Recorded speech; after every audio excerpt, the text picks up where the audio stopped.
A little more than 2 years ago, he had actually publicly said that this is not an era of war.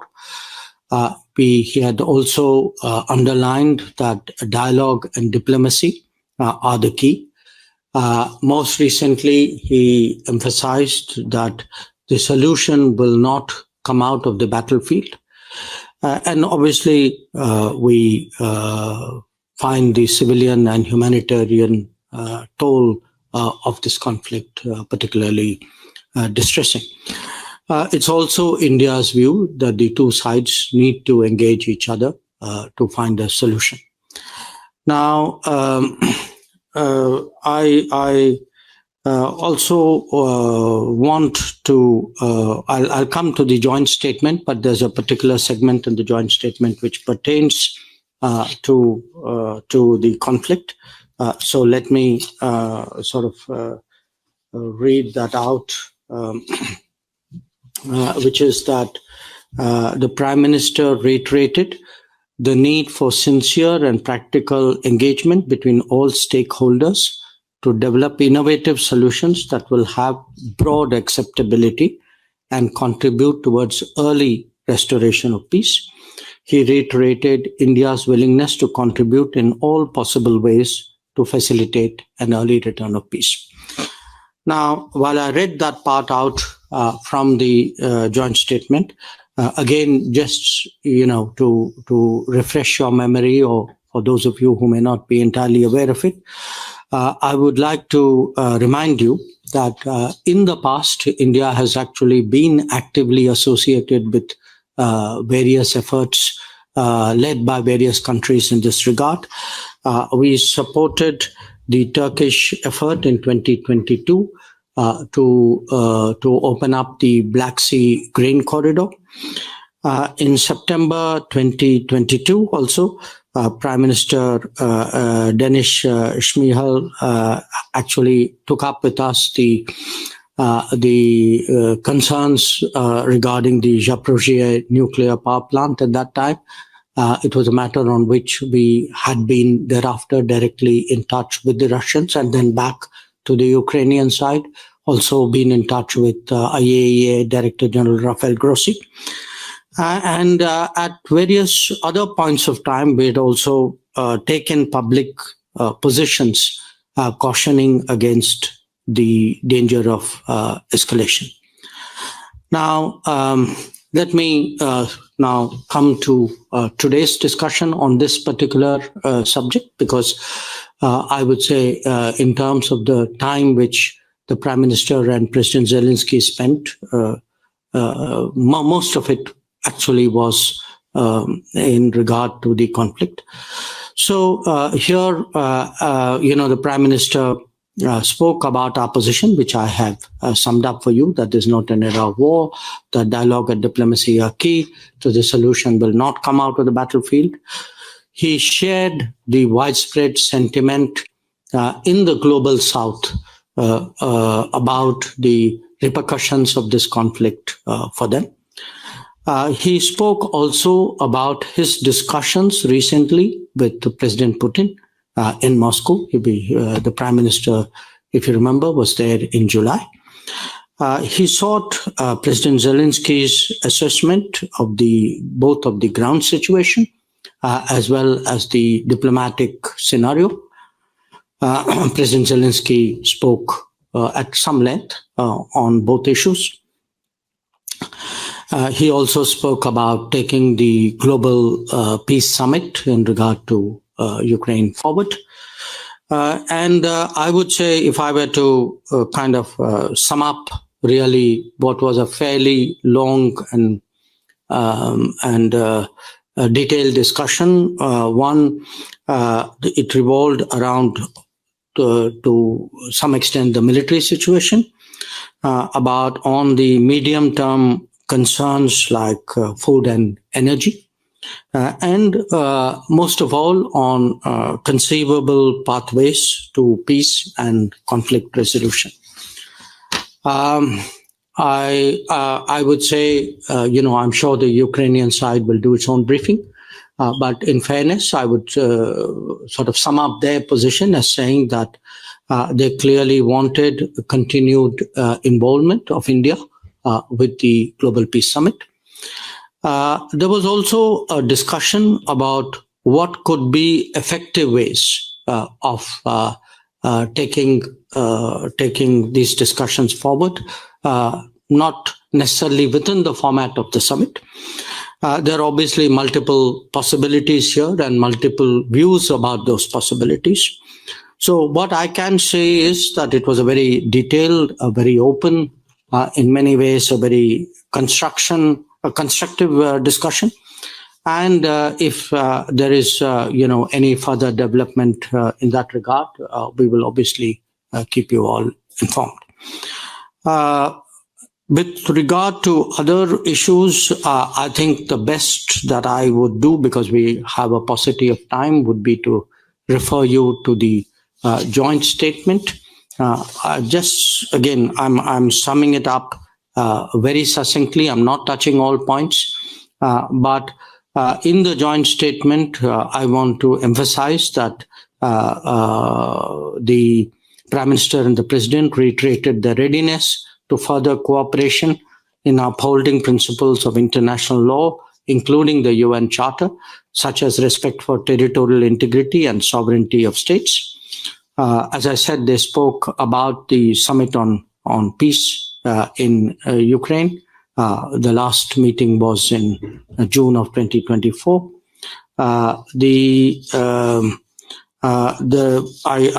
In terms of our own positions, I think I read out for you that particular paragraph.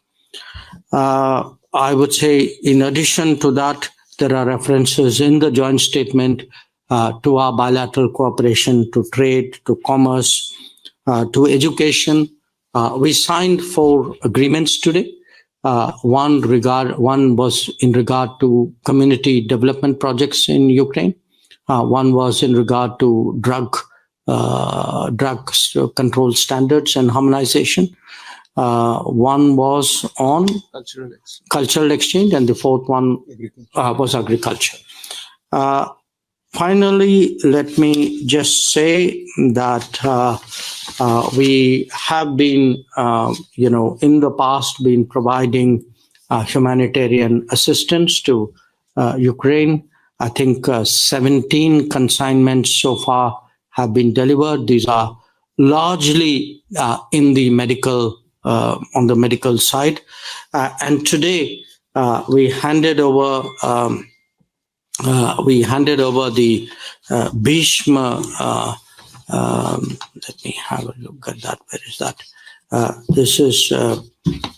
These are cubes which contain medical support equipment, which are very effective, very compact, very deployable in many ways. So these cubes with a total weight of 22 tons were handed over today, along with 10 gensets.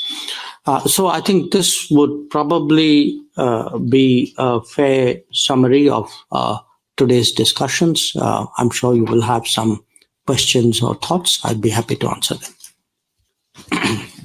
We open the floor now, and please do introduce yourself before you ask the question. So let's start there. Rishikesh. Hi, sir. Rishikesh from Press Trust of India. So we have seen in the past that Ukraine side has made a very strong statement on the issue of India's import, especially on gas, energy, or coal. So when today Prime Minister meets with President Zelensky, did President urge India to curb its imports from Russia? Okay. Can I take a few, because I'd like to cover as many people as possible. So Vishnu.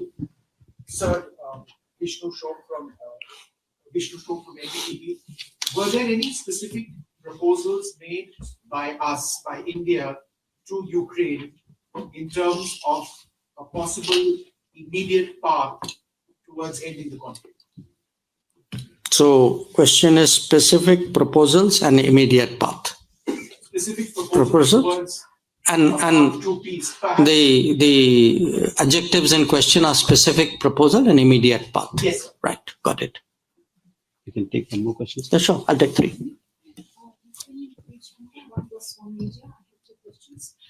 the first question is, India didn't position itself as a negotiator between Ukraine and Russia. However, Bloomberg reports that your side is willing to deliver some message from Russian side to Ukraine. Was there any specific message today from Putin to Volodymyr Zelensky?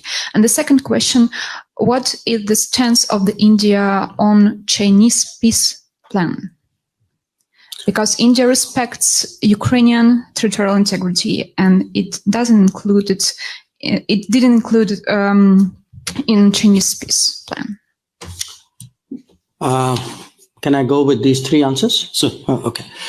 So the first question, did the issue of India's energy trade with Russia come up? Yes, it did. I wouldn't say at great length, but what we did was to explain to the Ukrainian side what was the energy market scenario. The fact that today many energy producers are sanctioned, making the market potentially very tight, and why actually today there is a compulsion, in fact, not just a compulsion, I mean, why it is in the interest of the international economy as a whole that oil prices remain reasonable and stable. On Vishnu, your question, in a way, they kind of feed into each other. Look, I would put it this way. Clearly, we've been having our own thinking and discussions with many other countries. Also, because the Prime Minister was recently in Moscow, there were detailed discussions there, which we have been quite public about. So he shared, I think, many of the thoughts and the substance of these discussions. I wouldn't necessarily characterize it in the way in which you said Bloomberg had described it, but in turn, I think we heard from President Zelensky at some length what his own views were, about these issues, but what his own views were about the subject as a whole. I mean, not necessarily to anything which we may have told him, we may have heard in Moscow. So it was a very back and forth discussion. To my mind,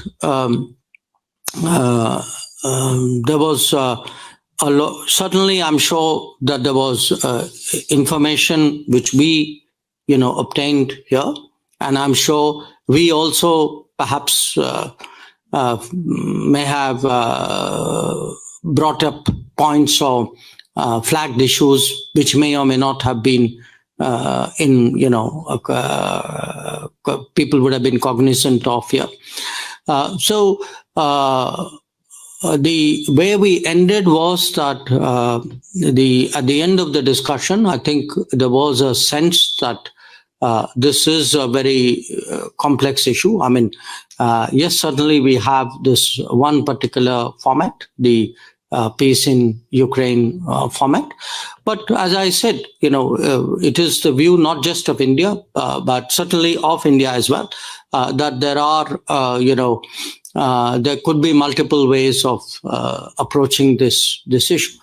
Now, you asked me for one of those examples, and I mean, I'm not comparing here. I'm just responding to your particular question. Regarding, whatever China may have proposed, I think it's not for us to respond. I think it is for the parties concerned to respond. So I would suggest you direct that question at the Ukrainian government. Can we have a question here? Rishabh, please. Mr. Good afternoon, Rishabh from Times Now. Sir, you spoke about Ukrainians asking us to be part of the Ukraine Peace Summit that last happened in Switzerland. Has there been any proposal from Ukraine to India to try and convince Russia to be on that table? Because Russia last time was not part of the peace summit in Switzerland. So has there been any talks from Ukrainian side that India should try and get Russia also on the table? Siddhant? Sir, Siddhant from Vion. Did the Ukrainian side briefed on the Kursk incursion? Sir, this side. Did the Ukrainian side briefed on the Kursk incursion? And my second question is, PM paid his homage tributes to the victims, the children who died in the war. The Prime Minister also mentioned this to President Putin 2 months ago in Moscow. So what was the message in terms of Prime Minister paying his homage to the children? Please. Thank you for the question. Minister Nick Beek from BBC News. You talked about Prime Minister Modi's visit to Moscow last month, and a lot of people here were very upset to see that embrace between the two leaders. Also, they were quite upset to see India overtake China in terms of the biggest importer of Russian crude oil. And also, they say they're disappointed that there hasn't been an explicit condemnation of the full-scale invasion of Ukraine. So, in light of that, I'm just wondering whether you had difficulty today persuading President Zelensky that India is not favoring Russia, but is indeed pursuing a policy of non-alignment.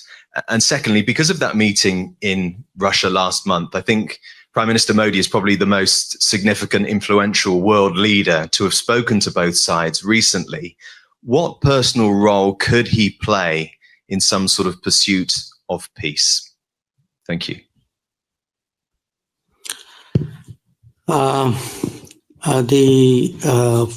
Yours was the first question. In terms of the peace in Ukraine summit, look, it was discussed at some length because much of what President Zelensky said revolved around, not everything, but a significant part of it. Now, where they go, at the end of the day, it's their initiative. Okay. It is their initiative in which we have taken part. I mean, if you look at it from at every stage of that initiative, when it started in Copenhagen, his predecessor was there. Then the NSA went into Jeddah. The deputy NSA went to Riyadh and to Davos.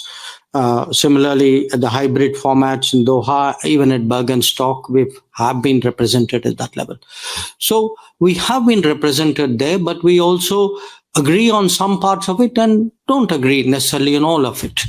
So I think there was a very open discussion on this. Now, what will be the next steps? Who exactly will come? Will the Russians come in, not come in? That's really not an issue for us to take a call. I mean, that's an issue which presumably the government of Ukraine is dealing with.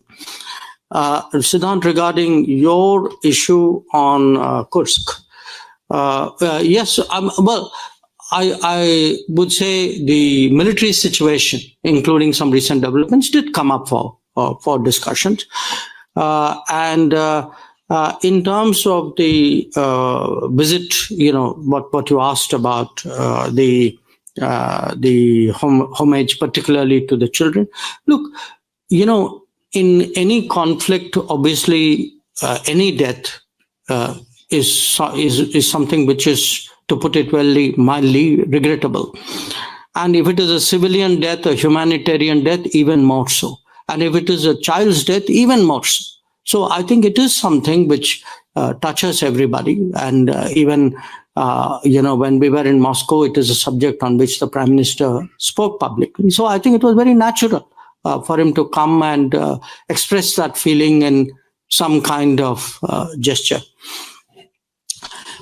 Regarding your question, in our part of the world, when people meet people, they are given to embracing each other. It may not be part of your culture, but I assure you it's part of ours. So in fact, today, I think I saw the Prime Minister also embrace President Zelensky, and I've seen him do it with a number of other leaders in a number of other places. So I think perhaps we have a slightly cultural a gap here in terms of what these courtesies mean. In terms of what you asked about the oil issue, look, India is a big oil consumer. It's a big oil importer because we don't have oil. Now, it's not like there's a political strategy to buy oil. There is an oil strategy to buy oil. There's a market strategy to buy oil. So the figures of where we get our oil imports go up and down. It depends on the state of the market. But it would definitely, I think the fact that the market is tight, that today big suppliers like Iran and Venezuela, who used to supply India, are constrained from operating freely in the markets, I think is a factor which needs to be taken into account. Regarding the conversation between the Prime Minister and President Zelensky, I think it was a perfectly convivial conversation. I think it was very constructive. I think there was a lot that we said which he heard with a great deal of attention. He knows that we mean well by Ukraine. He knows that we are today very, very keen that this conflict should come to an end. And essentially what the message from our side to him, which surely would have not come as a surprise to him, is that, if there is anything that we can do in any way, in sort of upfront or behind or supporting somebody, it's the objective that we are interested in rather than the process. We are willing to do whatever we can because we do think that the continuation of this conflict is terrible obviously for Ukraine itself and for the world as well. Yes, sure. Jaishankar. विदेश मंत्री जी, आपने बताया कि 32 साल बाद राजनयिक रिश्ते के बाद प्रधानमंत्री पहली बार यहाँ पे भारत के आए। क्या रेसिप्रोकल बेसिस पे एक इनविटेशन राष्ट्रपति जेलेंस्की को भी दिया गया है, और अगर दिया गया है तो उनकी तरफ से क्या इस पे रिस्पॉन्स रहा? Can I have a question here? Thank you. The peace formula proposed by the Ukrainian president has already mentioned today, and I want to ask you how interested is India in participating in the implementation of this formula, and if yes, which of the 10 points of this formula would India be ready to support? And I have one more question. I want to ask you, what is India's position on the application of international sanctions against Russia, and under what conditions India would join a broad sanctions regime or some part of it? Thank you. Just wanted to join the last question, if you don't mind, because I think you're being a bit unfair. There's somebody behind you who hasn't asked a question. With that, please. Good afternoon, sir. My name is Jaishankar from ANI. I have a question that Prime Minister Modi's visit to Ukraine has sent us positive sign to the world, including India. Will this is the favorable time for the Indian students to return Ukraine for their study? Okay. Who was the first question? Jaishankar. हाँ, आपका सवाल जो था. I'll do it in both Hindi and English. देखिए, ऐसा था कि पहली बार भारत के प्रधानमंत्री 1992 के बाद यूक्रेन आए हैं, तो ये अपने आप में उसका महत्व होता है. तो जैसे ऐसे समय में ये भी स्वाभाविक है कि प्रधानमंत्री जो हैं वो अपने होस्ट को, प्रेसिडेंट जेलेंस्की को निमंत्रण देते हैं. इस बार उन्होंने दिया था, तो हमारी अपेक्षा है कि उनके सुविधा के अनुसार राष्ट्रपति जेलेंस्की जो है भारत में उनका visit भी होगा. So essentially what I said was that a Prime Minister was here for the first time after 1992. It is natural on such occasions that he extends an invitation, which he did in this case. So we expect that at some point, as per his convenience, President Zelensky will visit India. On the second question, the peace formula. Look, we've been involved and with the multiple meetings of the summit, starting from Copenhagen, as I said, at a very senior level. How to take it forward? I think there is a diversity of views. I mean, there's a diversity of views, not just involving India. I think many other countries who have also taken part in this summit have their particular views on how to take it forward. Now, what we heard from the Ukrainian side today was their view and, their expectation on how to go forward, which, is understandable. But I think in terms of our view is that any exercise, if it has to be productive, will naturally have to involve the other party concerned. I mean, it cannot be obviously, a completely one-sided or a one effort which would fructify. Regarding sanctions issue, I would say, look, generally, in India, we do not impose sanctions on any country. It's not part of our political, diplomatic history. If at all there are sanctions, I mean, we generally look at UN sanctions. Those are the sanctions that we respect.